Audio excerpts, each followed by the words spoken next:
What does Call of Duty Modern Warfare 2 have to do to be successful? Are you worried about Warzone 2 flopping after they take out Rebirth and Fortune's Keep on October 28th? Well, in this video, I'm going to be looking at what I think MW2 has to do to be successful and continue to have a healthy community. These are all my opinions, and I would love to hear what you think in the comments below, even if you disagree or think I've missed something. Before we begin, I'd like to introduce my friend CitizenSnipes, which you've probably seen on TikTok and Twitch. Chris, how you doing? What's up, guys? And he's going to be helping me with some of the videos today, jumping in on some of the points, guys, okay? Also, I'd like to do a big shout out to the Noti Gang. If you'd like to be featured in the next Noti Gang shout out, make sure to like the video, subscribe, ring the bell, and comment Noti Gang below.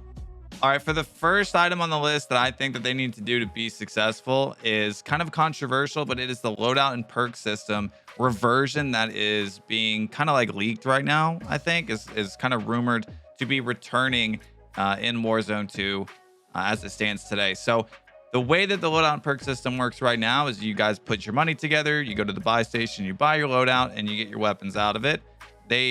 I think in the beta, if I'm not mistaken, or like in the alpha testing that they did at COD Next, they had completely removed that system and got it to a point where every individual player had to buy the gun out of the buy station and then buy the attachments. And that was met with pretty heavy criticism. I didn't exactly know where I stood with it until having more time to think about it. And I think that they announced recently that they're reverting that back to the traditional loadout system, the one that we have now. So in Warzone 2, it's been leaked that they are bringing back the loadout boxes with the perks and the guns. And I think that that's a good thing. I know a lot of people don't feel that way, but I do. I think that it's a big part of Call of Duty's identity, or Warzone, I guess, specifically's identity, is those loadouts. Not a lot of other games have that system. And whereas I was on the fence about it originally when they announced, or when it was leaked that it was coming back, I felt kind of relieved. And I think that initial feeling is the way that I truly feel. I think that for me personally, I look forward to playing a game with that loadout system. It's the kind of game that I fell in love with and the game that I've been playing for 2 years plus. So personally, I'm excited to see the system back, and I think that a lot of other players are too. So I think even CitizenSnipes was telling me, he's like, yeah, I think that's a really good thing that they are bringing the loadouts back. Oh yeah, 100%. It's what made the game unique, and it's what made me want to play it, versus any other BR that's out right now. I think loadouts give it that like extra character. I do too. And anything that like gives you that feeling, like if you can get anything in when you're launching a game to get people to go, oh, that's Call of Duty, oh, that's loadouts, that's Call of Duty, or say Apex, like, oh, that's an alt, right? Like that's a Valkyrie alt, or that's the way that the champions play together. Like anything that gives a game identity, I think is a good thing. I think shying away from it is more dangerous than anything else. So bringing it back, I'm all for. All right, so for the next one, we have map size to player ratio. This one's kind of a given with any BR, and a lot of BRs that have successfully had maps that make sense, in the past, will then relaunch maps that don't necessarily fit that map size to player ratio. I'll give you a couple of examples. A lot of people in Warzone currently think that have talked about increasing the player count in Rebirth Island to let more people be in that. Caldera has gone up and down with player count because players will think that there's not enough people to fill out the map, so it's harder to play Caldera because it doesn't feel as engaging, or at least that's how a lot of people have said it was. Another example, going back to the Apex one, is Kings Canyon. A lot of people felt like the map was too small and there was too many players on it because it was a third party, fourth party, fifth party nightmare. This is kind of what I'm alluding to when I say the map size to player ratio. I don't know how many players are going to be dropping into Mazrah. Of course, this is specifically talking about Warzone 2. So is the loadout and perk system as well. But yeah, I do think that players that they put on the map in general is an important aspect to the game. I hope that it fits, and if it doesn't, I hope that they hot fix or just general bug fix or whatever you would call it, like fix it to where it makes sense in a timely manner, because leaving any bug or anything that's negatively affecting the game in the game for too long, I don't think is a good thing. So map size to player ratio for sure. What do you think about the map size to player ratio thing, Chris? Honestly, I think they can really make it work if they include all the quality of life changes that they did in Caldera. You know, like the redeploy balloons were huge. I think that, you know, with the map size, you know, depending on how many players they have, I think that could really change the pacing of the game. I think the redeployed balloon idea is great. I think that just anything to give you more mobility to cover those distances that maybe like that the lack of player count or the big map size like covers, I think is great. Yeah, I think that that's worked not only in COD, but I keep going back to Apex. But I mean, the redeployed balloon is in Apex, so it definitely brings that higher paced gameplay. So I think that's a great suggestion there. Yeah, if it works, keep it. If it ain't broke, don't fix it. The next thing I think Call of Duty needs to do to be successful on the Warzone 2 launch is to have a decent gunfight range mechanic in place. And you're probably like, what is gunfight range mechanics, or what does gunfight range mechanics mean? That is something that we need to experience firsthand, and that every game that launches, you have to kind of feel out, be it beta testing, alpha testing, or just when the game launches. It's how the weapons behave at range. Of course, we've played the multiplayer, so we know how SMGs, even some ARs, have felt with visual recoil and where the damage drop-off is, shotguns, marksman rifles, etc. But we haven't really seen how those ARs and snipers behave outside of 50, 100, 200 meters. What's the bullet drop-off like? What's the hit registration like, right? I mean, there's been several examples of games.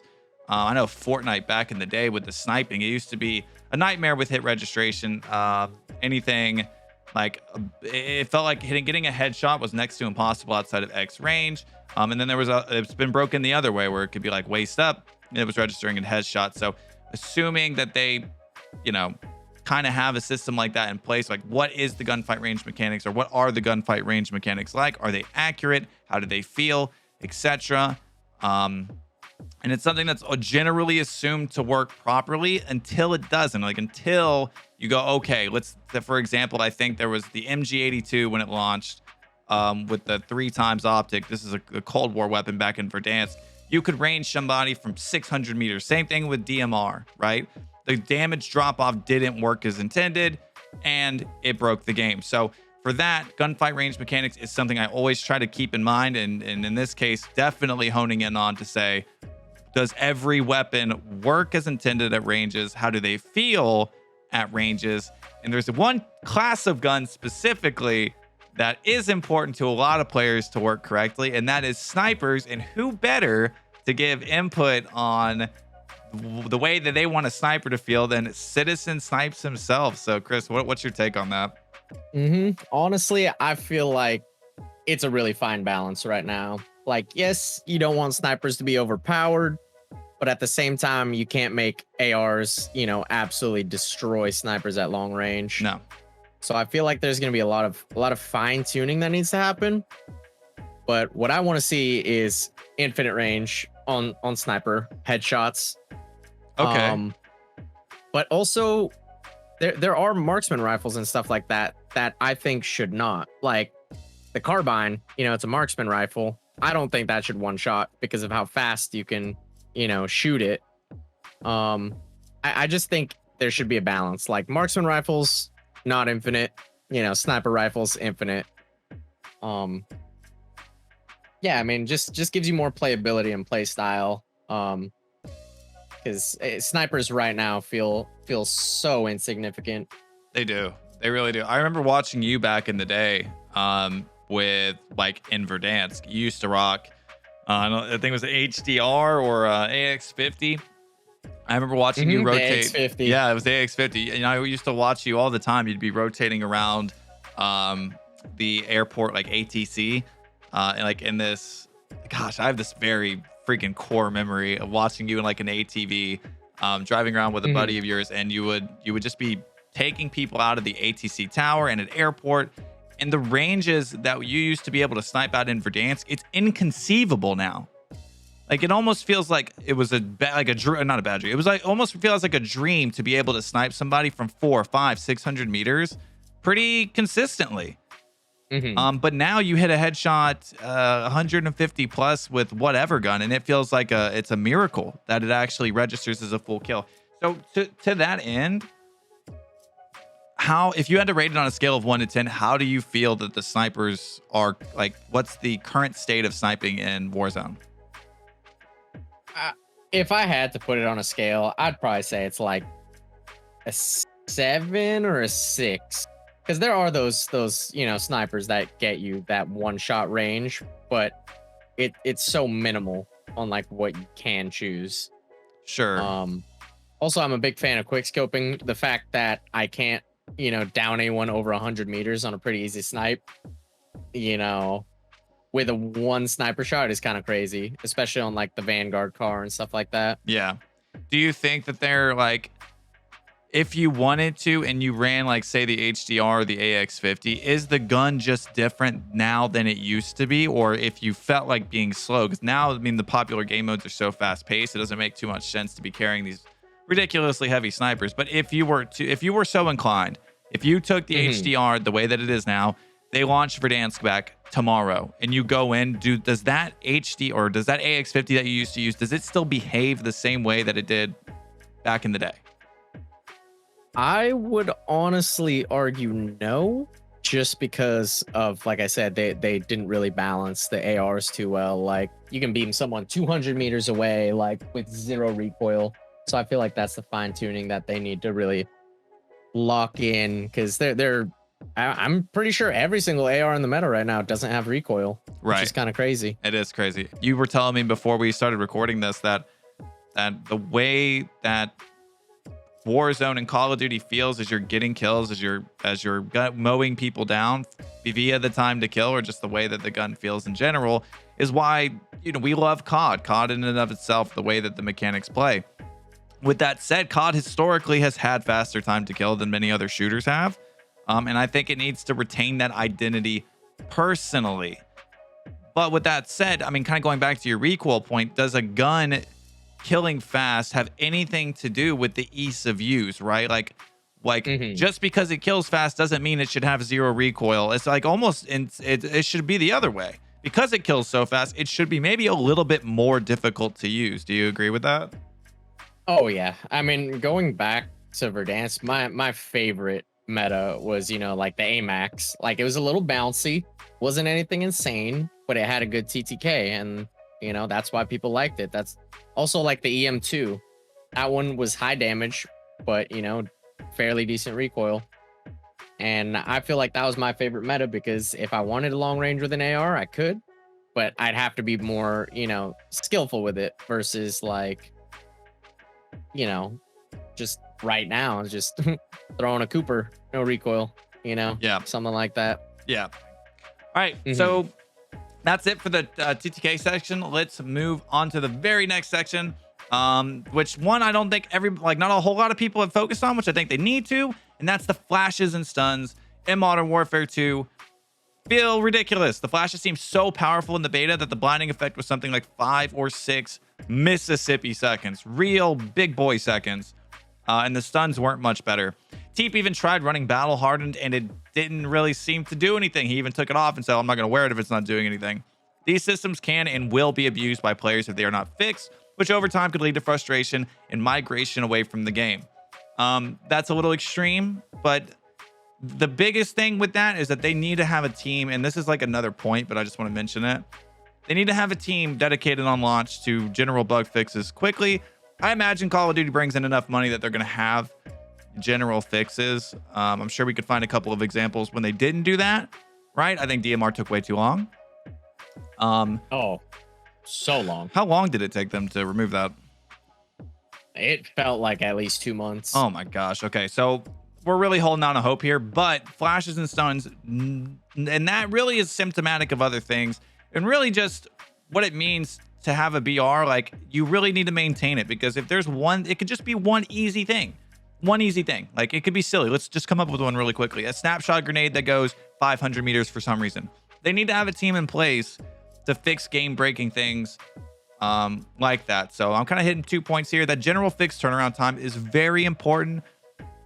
But just specifically flashes and stuns and things that are going to lower the skill gap, I think could be problematic.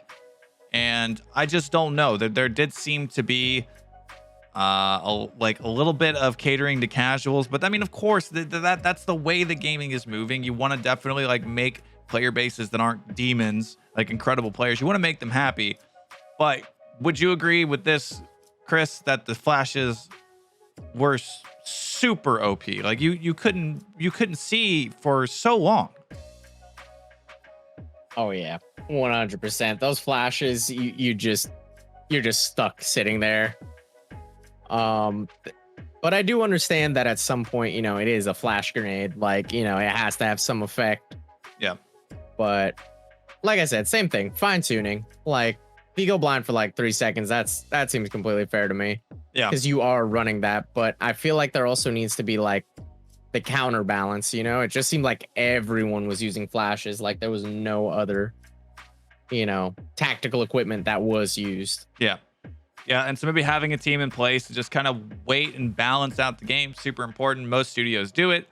Just as long as that's there for Activision and Call of Duty Modern Warfare 2, we should be okay. Just something I wanted to address. So for our last point on what I think Call of Duty Modern Warfare 2 Warzone 2 has to do to be successful is the circle rotations in Mazrah. Again, that's the BR map. This one is hard to say until we've had a chance to play the new BR, but I really think that circle closure to map size is imperative to get right. I alluded to it earlier when I said map size to player ratio. This is something else that is still very important, especially if it doesn't close fast enough. And the reason I say that is because with the size of Mazrah being bigger, I think they said it was the biggest BR map that they've ever had.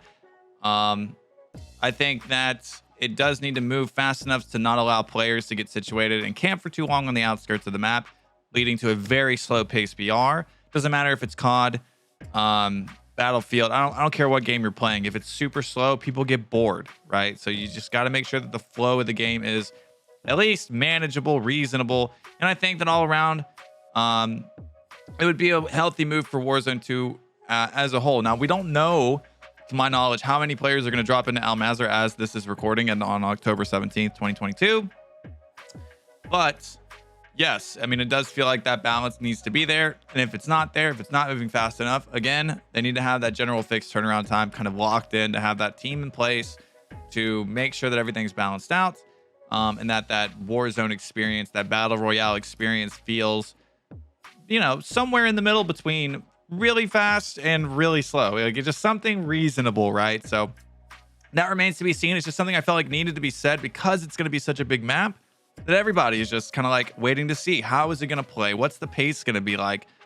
Chris, any thoughts on that? Like, do you think that Caldera or Verdansk's pace, like all of these, were they kind of spot on? Do you think that that's something that could be like a problem on launch, or do you think that more or less they seem to have had kind of a good handle and a grasp on getting that pacing right?